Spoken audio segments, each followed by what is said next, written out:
ಬಹುಶಃ ನಾನು ಜೀವನದಲ್ಲಿ ಯಾರು ಆದಷ್ಟು ನೋವುಗಳನ್ನ ಅವಮಾನಗಳನ್ನ ಅನುಭವಿಸ್ತಾರೆ, ಬಹುಶಃ ನನಗೆ ಗೊತ್ತಿರೋ ಪಾಠಕ್ಕೆ ಅವರೇ ಮುಂದೆ ದೊಡ್ಡ ಮಟ್ಟಕ್ಕೆ ವ್ಯಕ್ತಿಗಳಾಗ್ತಾರೆ. ಅಸ್ಪೃಶ್ಯತನ ತೊಲಗಬೇಕು ಅಂತಂದ್ರೆ ನಮ್ಮಲ್ಲಿ ಅವೇರ್ನೆಸ್ ಆಗ್ಬೇಕು. ಅವೇರ್ನೆಸ್ ಆಗದ ಜಾಗದಲ್ಲಿ ಅಸ್ಪೃಶ್ಯತೆ ತೊಲಗಲ್ಲ ಅಂತ ಹೇಳ್ತಾ ಇದ್ರು. ಈಗಲೂ ಕೂಡ ನಾವು ಪತ್ರಿಕೆಯಲ್ಲಿ, ಮಾಧ್ಯಮದಲ್ಲಿ ಓದ್ತಾ ಇರ್ತೀವಿ, ನೋಡ್ತಾ ಇರ್ತೀವಿ. ಇಡೀ ಕರ್ನಾಟಕ ರಾಜ್ಯವನ್ನು ಬಿಟ್ಟು ಕನ್ಯಾಕುಮಾರಿಯಿಂದ ಕಾಶ್ಮೀರವರೆಗೂ ಯಾವುದೋ ಒಂದು ಪತ್ರಿಕೆಯಲ್ಲಿ ನೋಡ್ತಾ ಇರ್ತೀವಿ ಅಸ್ಪೃಶ್ಯತೆ. ಯಾವುದೋ ದಲಿತ ಹೆಣ್ಮಗಳು ನೀರು ತಗೊಂಡೋಗಿದ್ದಕ್ಕೆ ಊರೆಲ್ಲ ಕಟ್ಟಾಕೋದು, ಬಡಿಯೋದು.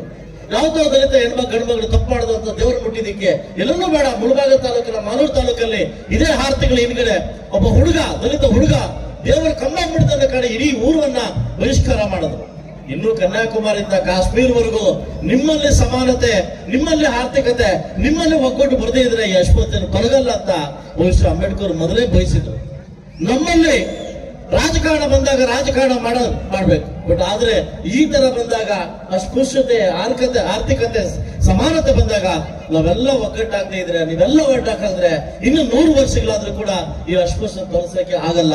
ಇದನ್ನ ದಯವಿಟ್ಟು ಎಲ್ಲ ಮುಖಂಡರು ಇದನ್ನ ಅರ್ಥ ಮಾಡ್ಕೊಂಡ್ಬಿಟ್ಟು, ಬಹುಶಃ ನಾನು ಒಬ್ಬ ಶಾಸಕನಾಗಿದ್ದೀನಿ, ಬದ್ಧನಾಗಿ ಪ್ರಜಾಪ್ರಭುತ್ವದಲ್ಲಿ ಶಾಸಕನಾಗಿದ್ದೀನಿ ಅಂದ್ರೆ ಬಹುಶಃ ಮಹಾನ್ ಮಾಡಿಕೊಂಡಿರ್ತಕ್ಕಂಥ ಭಿಕ್ಷೆ ಅಂತ ಹೇಳ್ಬೋದು.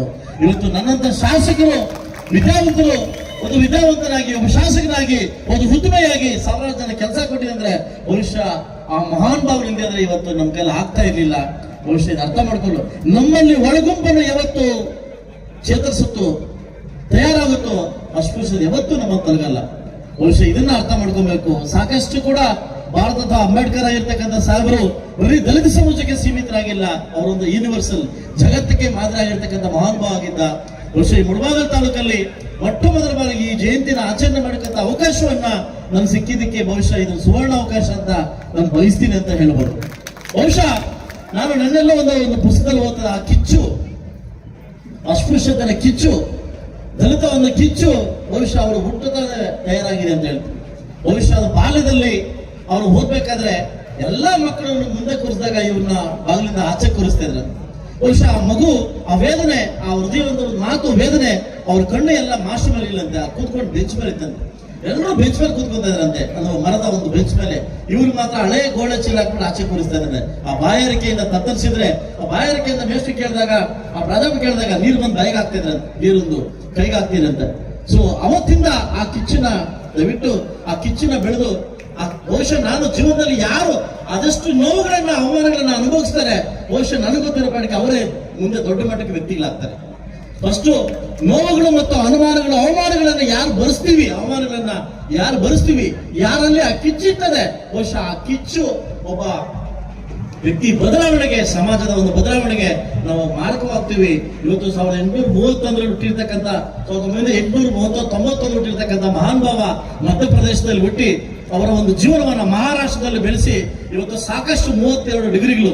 ನಾನು ಅದೇ ನಮ್ಮ ಇವ್ರು ಹೇಳ್ತಾ ಇದ್ವಿ, ಯಾರು ನಮ್ಮ ತಹಸೀಲ್ದಾರ್, 32 ಡಿಗ್ರಿನ ಇವತ್ತು 1 ಡಿಗ್ರಿ ತಗೊಳಕ್ಕೆ 3 ಸುತ್ತು ಹೊಡಿತೀವಿ ನಾವು, 3 ಸುತ್ತು ಹೊಡಿತೀವಿ 1 ಡಿಗ್ರಿ ತಗೊಳಕ್ಕೆ.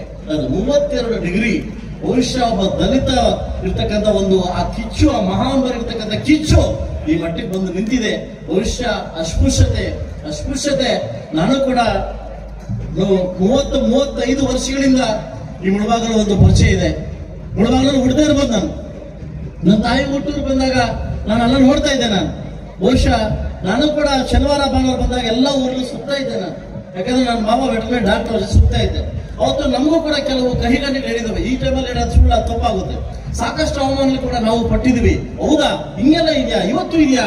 ಬಹುಶಃ ದಯವಿಟ್ಟು ನೀವುಗಳು ಒಂದು ಅರ್ಥ ಮಾಡ್ಕೋಬೇಕು. ಡಾಕ್ಟರ್ ಬಾಬಾ ಸಾಹೇಬ್ ಅಂಬೇಡ್ಕರ್ ಮಾತಾಡಿದರೆ, ಎಲ್ಲಿ ವಿದ್ಯಾರ್ಥಿಯನ್ನ ಕಮ್ಮಿ ಮಾಡ್ತೀವಿ, ನಿಮ್ಮ ಮಕ್ಕಳಿಗೆ ಸಮಾನತೆ ಅಲ್ಲ, ವಿದ್ಯಾರ್ಥಿಯನ್ನ ಕಮ್ಮಿ ಮಾಡ್ತೀವಿ, ಅರ್ಹತೆ ಕೊಡಿ, ವಿದ್ಯಾರ್ಥಿ ಕೊಡಿ, ಮುಂದೆ ದೊಡ್ಡ ಅಧಿಕಾರಿಗಳಾಗ್ಲಿ. ಈ ಅಸ್ಪೃಶ್ಯತೆ ತಲುಪಬೇಕಾದ್ರೆ ಅದು ನಮ್ಮ ಕೈಯಲ್ಲೇ ಇದೆ. ನಮ್ಮ ಕುಟುಂಬದ ಮಕ್ಕಳಿಗೆ, ನಮ್ಮ ಸಮಾಜದ ಮಕ್ಕಳಿಗೆ ಯಾವತ್ತು ವಿದ್ಯಾರ್ಥಿಯನ್ನ ಕೊಡ್ತೀವಿ, ವಿದ್ಯಾಭ್ಯಾಸವನ್ನು ಕೊಡ್ತೀವಿ. ಬಹುಶಃ ಮರೊಮ್ಮೆ ಅಂಬೇಡ್ಕರ್ ನೋಡಿದಂಗೆ ಆಗ್ತಾ ಇದೆ. ಸ್ನೇಹಿತರೆ, ದಯವಿಟ್ಟು ಇದು ಅರ್ಥ ಮಾಡ್ಕೊಂಡು ಅಂಬೇಡ್ಕರ್ ಮಾತಾಡ್ತಿದ್ರಿ, ನನ್ನ ಕೈಯಲ್ಲಿ ಆಗ್ತಾ ಇಲ್ಲ. ವಿದ್ಯಾರ್ಥಿ ಅಸ್ಪೃಶ್ಯತೆ ಒಂದು ವಿದ್ಯಾರ್ಥಿಯ ರಥವನ್ನ ಒಂದು ತಂದು ನಿಲ್ಲಿಸಿದ್ದೇನೆ.